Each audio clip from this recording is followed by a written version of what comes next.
Welcome back, students of class 10. Next topic is rule of law and respect for rights.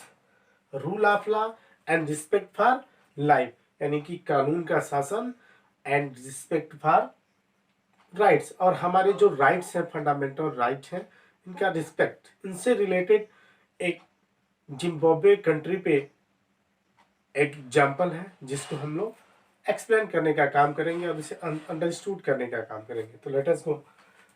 The rule of law should prevail. No one should be terrorized if the government is opposed. Let us take the case of Zimbabwe. तो case of Zimbabwe में हम लोग यह समझने का क्या प्रयास कर रहे हैं कि गवर्नमेंट इज अपोज. अगर गवर्नमेंट डेमोक्रेसी के अपोज में हो, ओके, अगर कोई पर्सन हो जो काफी पॉपुलर हो और वह democracy by elected by people, लोगों के द्वारा चुना गया हो, और साथ ही साथ क्या हो, वह अगर काफी पॉपुलर हो तो वह ऑटोक्रेट हो सकता है, यानी तानाशाह हो सकता है. तो देखिए जिम्बाब्वे के मामले में, Zimbabwe own it's independence in 1980. Zimbabwe भी इंडिया की तरह यूरोपियन कंट्रीज की कॉलोनीज थी जो वाइटर्स थे. 1980 में जिम्बाब्वे भी क्या हुआ, जब इंडिया फ्री हुआ 1947 में, इंडिया जब अफ्रीका और एशिया, खास करके इन कॉन्टिनेंट में इंडिया जब फ्री हुआ, तो इंडिया की देखा देखी बहुत से कंट्री में भी क्या हुआ, नेशनल मूवमेंट हुआ, और जिसका रिजल्ट ये रहा कि उसी 1980 के डिकेड्स में जिम्बाब्वे भी क्या हुआ, इंडिपेंडेंस कंट्री हुआ from white minority rule, and since then the country had been ruled by the ZANU-PF, the party that led to the freedom struggle. और आजाद होने के बाद वहां पे जिस पार्टी की सरकार बनी, यानी जिस पार्टी में, जैसे इंडियन नेशनल कांग्रेस ने इंडियन नेशनल मूवमेंट में इंपॉर्टेंट रोल प्रोवाइड किया था, वैसे ही जिम्बाब्वे की जो पार्टी थी ZANU-PF, इसने भी क्या किया था, वहां के फ्रीडम स्ट्रगल में इंपॉर्टेंट रोल प्रोवाइड किया था. And its leaders Robert Mugabe had been ruling the country. और इस पार्टी के जो मुखिया थे रॉबर्ट मुगाबे, वहां के प्रेसिडेंट अपॉइंट हुए. Since its independence, however, he was overthrown in the coup in 2017. वह 2002 एंड 2013 में इलेक्शन हुए, और इन इलेक्शन में वह जिम्बाब्वे के प्रेसिडेंट अपॉइंट हुए. 2017 में इनके अगेंस्ट एक मिलिट्री काउप हुआ, मिलिट्री ने विद्रोह किया और इन्हें सत्ता से हटा दिया गया, और 2019 में इनकी डेथ हो गई. Elections had been held regularly. Zimbabwe की जो कंडीशंस थी, इलेक्शन तो रेगुलरली होते थे जैसे होते हैं normally, and they are always won by the ZANU-PF. और हमेशा जीत जो होती थी वह ZANU-PF प्रेसिडेंट रॉबर्ट मुगाबे की होती थी. Was popular leaders of Zimbabwe, जो जिम्बाब्वे के ZANU-PF पार्टी के पॉपुलर लीडर्स हुआ करते थे. But use unfair practices to win the election. लेकिन इलेक्शन जीतने के लिए रॉबर्ट मुगाबे क्या करते थे, अक्सर जो अनफेयर प्रैक्टिस होती है उनका यूज करते थे.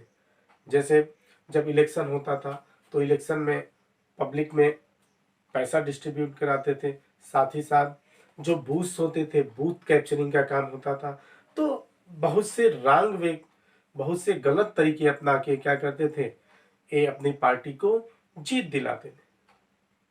तो यहाँ पे रॉबर्ट मुगाबे चूंकि फ्रीडम स्ट्रगल के लीडर्स थे और पार्टी के हेड थे, तो इनकी पॉपुलैरिटी अधिक थी, लेकिन पॉपुलैरिटी का इन्होंने फायदा उठाया, और फायदा उठाने के बाद वहां पे एक ऑटोक्रेटिक गवर्नमेंट को सेटअप करने का काम किया, जो डेमोक्रेसी के लिए बेटर नहीं होता है. डेमोक्रेसी तो थी, डेमोक्रेसी एक क्या हो गई, छद्म डेमोक्रेसी हो गई, एक नाम मात्र की डेमोक्रेसी जिम्बाब्वे में थी.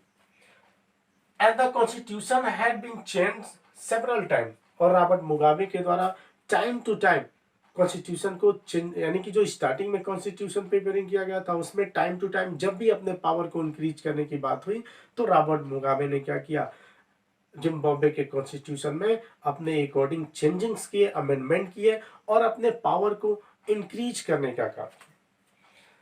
And under his government to increase the power of the president, यानी कि प्रेसिडेंट के पावर को इंक्रीज किया कॉन्स्टिट्यूशनल अमेंडमेंट करके, and make him less accountable, और अपने को लेस अकाउंटेबल बनाया, यानी कि पब्लिक के प्रति, नागरिकों के प्रति कम जिम्मेदार बनाने का काम किया। यानी कि अपनी जो अकाउंटेबिलिटी थी, रिस्पॉन्सिबिलिटी थी, उससे अपने को कॉन्स्टिट्यूशनल अमेंडमेंट करके क्या करते थे, अपने को कम रिस्पॉन्सिबल बनाते थे कि जो जवाबदेही होनी चाहिए जनता के प्रति वो हमारी कम।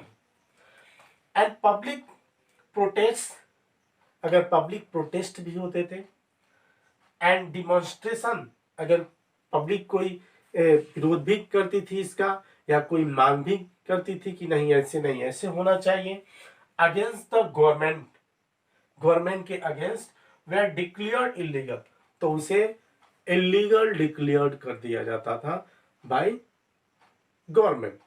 तो रॉबर्ट मुगाबे के द्वारा क्या किया, अगर पब्लिक की कोई कुछ डिमांड भी होती थी, साथ ही साथ पब्लिक चाहती थी कि कुछ इम्प्रूवमेंट हो, अगर प्रोटेस्ट भी करती थी, मूवमेंट भी करती थी, तो इसको इलीगल करार दिया जाता था कि गवर्नमेंट के अगेंस्ट या जो डिमॉन्स्ट्रेशन है, डिमांड है, और जो प्रोटेस्ट है या मूवमेंट है या इलीगल है। ऑल मीडिया, टीवी चैनल्स हो गए, रेडियो हो गए, प्रिंटिंग प्रेस हो गए, they are controlled by the government, एक गवर्नमेंट के कंट्रोल में थे, and which give only the ruling party version, और ये क्या करते थे, जो रूलिंग पार्टी चाहती थी, यानी जो रॉबर्ट मुगाबे चाहते थे, वह वही प्रिंट करने का या वही शो करने का काम ये पार्टियां करती थी।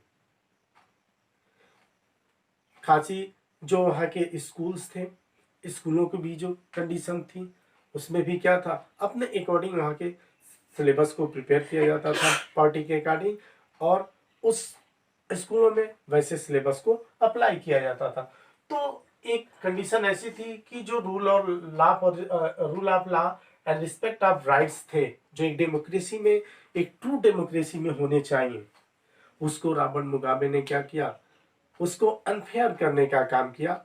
यानी कि अब खास करके रॉबर्ट मुगाबे एक ऑटोक्रेटिक गवर्नमेंट चलाते थे, पॉपुलर लीडर्स तो थे, और साथ ही साथ जैसे रेगुलरली इलेक्शन होने चाहिए जिम्बाब्वे में वैसे इलेक्शन होते थे, लेकिन क्या था, यह डेमोक्रेसी के पैरेलल नहीं था, डेमोक्रेसी के फेवर में नहीं था।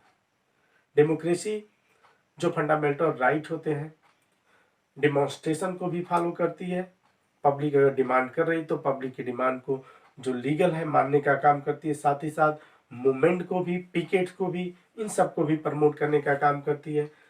तो अगर जिम्बाब्वे की इस कंडीशन को देखा जाए तो जिम्बाब्वे क्या है, एक नॉन डेमोक्रेटिक कंट्री है। डेमोक्रेसी तो है वहाँ पे, इलेक्शन डेमोक्रेटिक है, एक दिखावा। अब नेक्स्ट टॉपिक में हम लोग नेक्स्ट वीडियो में नेक्स्ट टॉपिक को एक्सप्लेन करने का काम करेंगे। Thank you.